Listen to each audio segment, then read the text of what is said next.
Hello, and this is Celia again. I'm reading Scary Stories 3 More Tales to Chill Your Bones. And the next story is called The Dead Hand.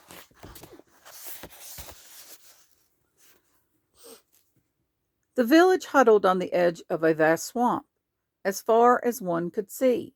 There were soggy meadows, holes filled with black water, and glistening sheets of wet, spongy peat.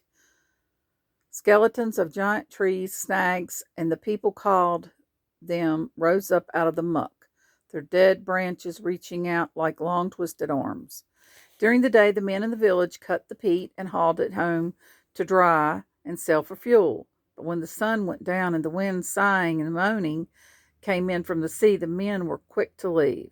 Strange creatures took over the swamp at night, and some even come into the village. That's what everyone said. People were so afraid they would not go out alone after dark.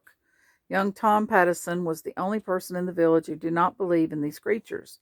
On his way home from work, he'd whisper to his friends, "There's one," and they would jump and run, and Tom would laugh and laugh. Finally, some of his friends turned on him. "If you know so much," they said, "go back into the swamp some night and see what comes of it." "I'll do it," said Tom. "I work out there every day. Not once have I ever seen anything to frighten me. Why would it be different at night? Tomorrow night I'll take my lantern and walk out into the Willow Snag. If I get scared and run, I'll never make fun of you again." The next night the men went to Tom Patterson's house to see him on his way. Thick clouds covered the moon.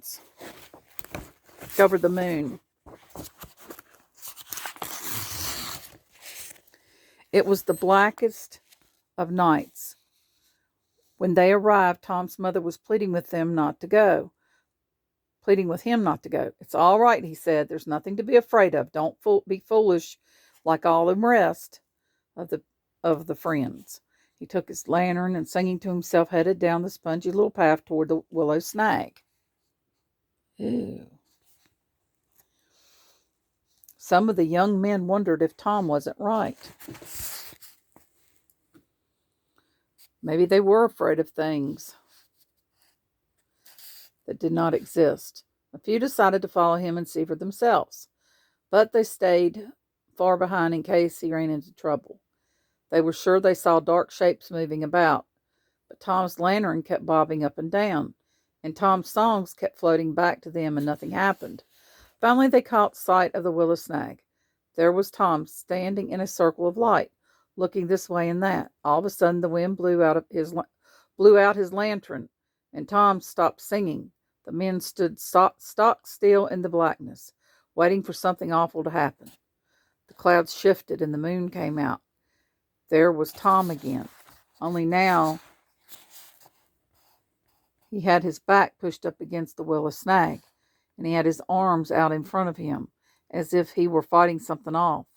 From where the men stood, it looked like dark shapes were swirling in around him. Then the clouds covered the moon again. Once more, it was as black as pitch. Black as pitch. When the moon came out again, Tom was hanging onto the Willow Snag with one arm. His other arm was stretched out in front of him, as if something was pulling it.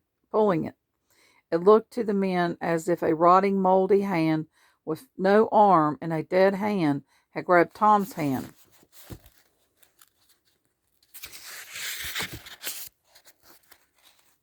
With one final wrench, whatever had hold of Tom jerked him into the muck. That's what the men said. When the clouds blotted out the moon once more, the men turned and ran through the blackness towards the village. Again and again they lost the path and fell into the muck and water holes. In the end they crawled back on their hands and knees, but Tom Patterson was not with them. In the morning the people searched everywhere for Tom. Finally they gave up for lost. A few weeks later, toward evening, the villagers heard a cry. It was Tom's mother. She was rushing down the path from the swamp, shouting and waving.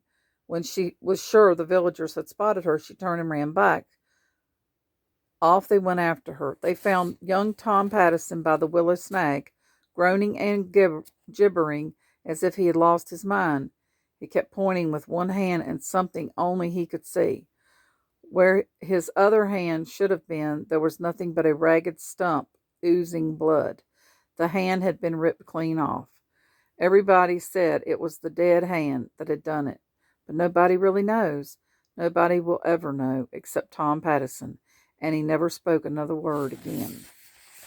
Ah, that was cool. Okay, I'll be continuing these, and hope you enjoyed this one.